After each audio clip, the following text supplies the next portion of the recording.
안녕하세요. 이번 영상에서는 윤석열 전 대통령에 대해 알아보겠습니다. 검찰총장에서 대통령이 된 제20대 대통령 윤석열의 삶과 정치 여정을 따라가 보겠습니다. 서울 출신, 법조인의 길. 1960년 서울 서대문구에서 태어난 윤석열은 연세대 교수였던 아버지 윤기중과 이화여대 출신 어머니 사이에서 자랐습니다. 충암고와 서울대 법대를 거쳐 1991년 9번째 도전 끝에 사법시험에 합격해 검사 생활을 시작합니다. 특수통 검사, 사람에 충성하지 않는다. 2003년 SK그룹 비자금, 2007년 삼성 비자금 등 재계 수사를 맡아 특수통으로 이름을 알립니다. 2013년 국정원 댓글 수사 당시 외압을 폭로하며 나는 사람에 충성하지 않는다는 발언으로 전국적 주목을 받습니다. 3. 박근혜 이명박 수사. 2016년 박영수 특검팀에서 국정농단 수사를 이끌며 박근혜 전 대통령, 이재용 부회장 등을 기소합니다. 서울중앙지검장 시절엔 이명박 전 대통령,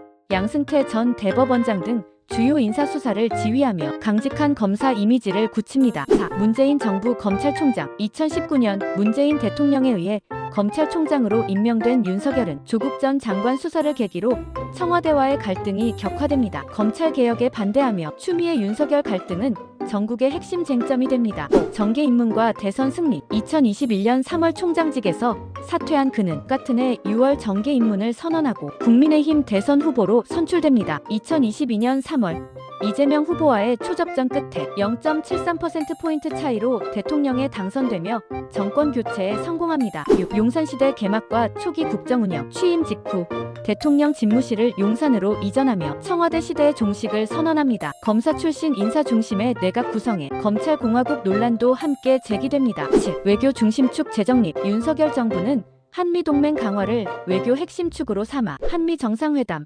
나토 회의, 한미일 군사협력을 강조합니다. 한일 관계 개선을 위한 강제징용 해법도 제시하지만 국내 여론은 찬반으로 갈립니다. 8. 비상계엄 검토 의혹 파문. 2023년 6월 민주당은 윤석열 정부가 총선 국면 혼란 시를 대비해 군 동원과 비상계엄 선포를 검토한 문건이 존재한다고 주장합니다. 해당 문건에는 병력 배치, 계엄사령부 설치 위치, SNS 통제 및 언론 조치 방안 등 구체적인 시나리오가 담긴 것으로 알려졌습니다. 대통령실은 단순 시뮬레이션일 뿐이라며 의혹을 일축했지만 야권은 민주주의 위협이라며 특검 도입을 요구했고 전국은 강한 충돌로 번지게 됩니다. 윤 대통령의 국정 철학과 리더십에 대한 비판 목소리가 내부에서도 나오기 시작했습니다.